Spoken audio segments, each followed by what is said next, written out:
నరలోకం కష్టాల్లో మునిగిపోయిన కాలం అది.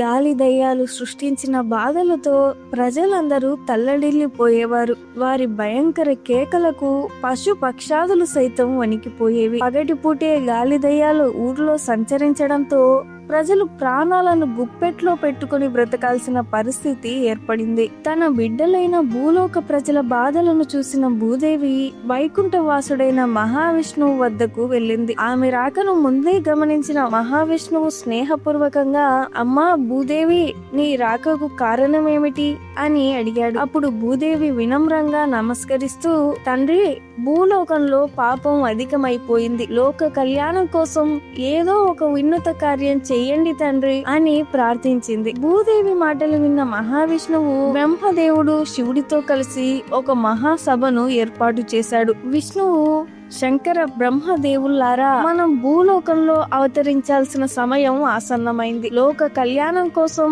నేను జనక మహర్షిగా కాశీ పట్టణంలో అవతరిస్తాను. ఓ బ్రహ్మదేవా, నీవు కర్ణాటక రాజ్యంలో బ్రాహ్మణుడిగా జన్మించు. ఇక కైలాసవాస, నీవు కొలతల అడవిలో మల్లేశ్వరుడిగా అవతరించని ఆజ్ఞాపించాడు. ఈ విధంగా మహావిష్ణువు జనక మహర్షిగా మారి కాశీ గంగ ఒడ్డున ఉన్న మర్రి చెట్టు కింద కఠిన తపోదీక్షలో మునిగిపోయాడు. జనక మహర్షి చేసిన తపస్సుకు ముల్లోకాలు కంపించాయి.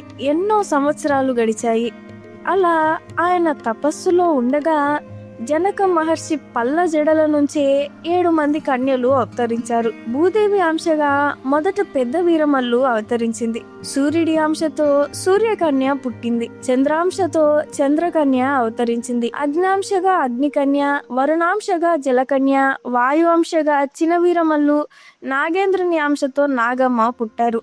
అలా జన్మించిన 7 కన్యలు జనక మహర్షికి నమస్కరిస్తూ, తండ్రి వందనాలు, మమ్మల్ని సృష్టించిన కారణం ఏమిటో తెలుపండి అని అడిగారు. అప్పుడు విష్ణువు వారితో, బిడ్డలారా, భూలోకాన్ని వణికిస్తున్న భూత ప్రేత పిశాచాలను మీరు సంహరించండి అని ఆజ్ఞాపించాడు. తండ్రికి నమస్కరించి ఆ 7 కన్యలు ఆకాశ సంచారానికి బయలుదేరారు. వారికి తోడుగా బండన్నను పంపించాడు. ఆ అక్క దేవతలు ఆకాశంలో సంచరిస్తూ కనిపించిన ప్రతి గాలి దయ్యాన్ని కేవలం కంటి చూపుతోనే దహనం చేస్తూ ముందుకు ప్రయాణించసాగారు. ఇంకోవైపు బ్రహ్మదేవుడు విష్ణువు చెప్పినట్లుగా సత్యనారాయణ శాస్త్రి అనే బ్రాహ్మణుడిగా అవతరించాడు. తన భార్య సత్యవతితో కలిసి సంతానం కోసం శివుణ్ణి భక్తితో పూజించసాగాడు. అదే సమయంలో ఆకాశ మార్గంలో సంచరిస్తున్న పెద్ద వీరమల్లు ఆ బ్రాహ్మణునిపై జాలిపడి ఒక నిమ్మ పండుగ మారి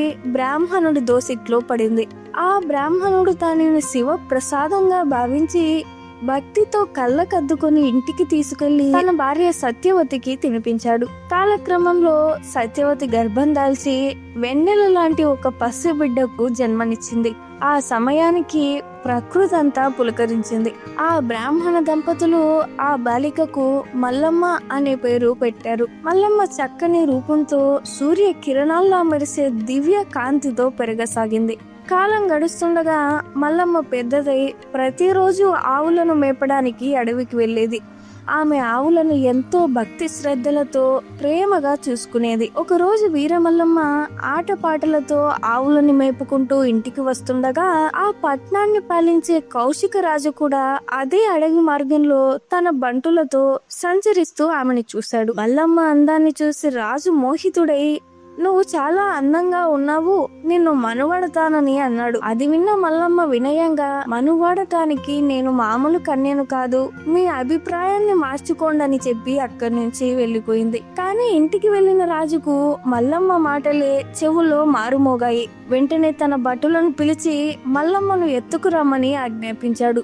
భటులు మల్లమ్మ ఇంటికి చేరి ఆమె జుట్టు పట్టుకుని లాగుతూ తీసుకువెళ్తుండగా అది చూసిన ఆమె తల్లిదండ్రులు తల్లడిల్లిపోయారు. నిస్సహాయ స్థితిలో ఉన్న మల్లమ్మను చూసి రాజు హేళన చేసి ఆమె చీరను లాగడం ప్రారంభించాడు. ఆ క్షణంలో అక్క మహాదేవి బండన్నను కాపాడమని ప్రార్థించగా ఆర్తనాదాలు విన్న బండన్న ఉగ్రావేశంతో తన ఖడ్గాన్ని రాజుపై ప్రయోగించగానే ఆ రాజు అక్కడికక్కడే మరణించాడు. ఆ అవమానంతో అక్క మహాదేవి అడవిలోకి వెళ్లిపోయి శివుని కోసం ఘోర తపస్సు చేయడం ప్రారంభించింది. కొంతకాలానికి శివుడు ప్రత్యక్షమై వరం కోరుకోమని చెప్పగా అప్పుడు అక్క మహాదేవి, కైలాసవాస, నేను తపస్సు చేసిన ఈ పుణ్యస్థలం కలియుగంలో పొలతల క్షేత్రంగా వెలగాలి. మేము 7గురం ఇక్కడే కొలువై ఉంటాము. కానీ నిన్ను పూజించకుండా, నిన్ను కానకుండా ఒక్క క్షణం కూడా మేము ఉండలేము. కాబట్టి నీవు కూడా ఇక్కడే లింగాకారంలో మల్లేశ్వరుడుగా నిలవాలి అని అడిగింది. శివుడు ఆమె కోరికను సమ్మతించి పొలతల అడవిలోనే మల్లేశ్వరుడిగా వెలిశాడు. ఆయన సమీపంలోనే 7గురు కన్యలు అక్క దేవతలుగా శిలారూపం ధరించారు. కాలం గడిచాక అదే గ్రామంలో గొల్ల గోపన్న జన్మించాడు. 5 ఏళ్ల వయసులోనే అతని తల్లిదండ్రులు మరణించగా అతని చిన్న వయసులోనే ఎన్నో కష్టాలను ఎదుర్కొని వారసత్వంగా వచ్చిన 10 గొర్రెలను కాపాడుకుంటూ వాటినే జీవనాధారంగా చేసుకొని భార్య బిడ్డలను పోషించేవాడు. ఒకరోజు గోపన్న తన 10 గొర్రెలను తీసుకొని పొలతల అడవికి మేపడానికి తీసుకెళ్లాడు. అడవంతా తిరుగుతూ ఆవులను మేపి అలసటతో ఒక చెట్టు కింద విశ్రాంతి తీసుకుంటుండగా అతనికి అమాంతంగా గాఢ నిద్ర పట్టింది. కాసేపటికి లేచి చూసేసరికి అతని గొర్రెలు కనిపించలేదు. అడవంతా వెతికినా వాటి జాడ లేదు. ఆవేదనతో గోపన్న, ఓ కైలాసవాస, నిన్ను ఎప్పుడు ఏది అడగలేదు, ధన సంపాదనలు కూడా నేను కోరలేదు. కానీ ఈ రోజు నా జీవానికి ఆధారమైన గొర్రెలు కనిపించడం లేదు, నన్ను కరుణించు అని తీవ్రంగా విలపించాడు. అప్పుడు అక్క మహాదేవి కిలకిలా నవ్వుతూ అదృశ్య రూపంలో, ఓ గోపన్న, దిగులు పడకు, నేను పిశాచిని కాదు, దైవాన్ని. నేను ఈ అడవిలోనే ఉన్నాను. నన్ను తెలుసుకోవాలనుకుంటే ఇంటికి వెళ్ళి నాగంతో నన్ను పిలువు, నేను తప్పకుండా వస్తాను అని చెప్పింది. ఆ మాటలు విన్న గోపన్న వెంటనే ఇంటికి వెళ్లి ఇల్లంతా శుభ్రం చేసి భార్య పిల్లలతో కలశం పెట్టి పూజలు చేశాడు. తంబూర వాయిస్తూ దైవాన్ని పిలిచాడు. అప్పుడు అతని భార్య సత్యవతికి అక్క మహాదేవి పూని, ఓ గోపన్న, నేను పొలతల అడవిలో 6గురు అక్క మహాదేవతలతో కలిసి వెలిశాను. నువ్వు నాదంతో నన్ను పిలిచావు కాబట్టి నీ పాప కార్యాలన్నీ తొలగిపోయాయి.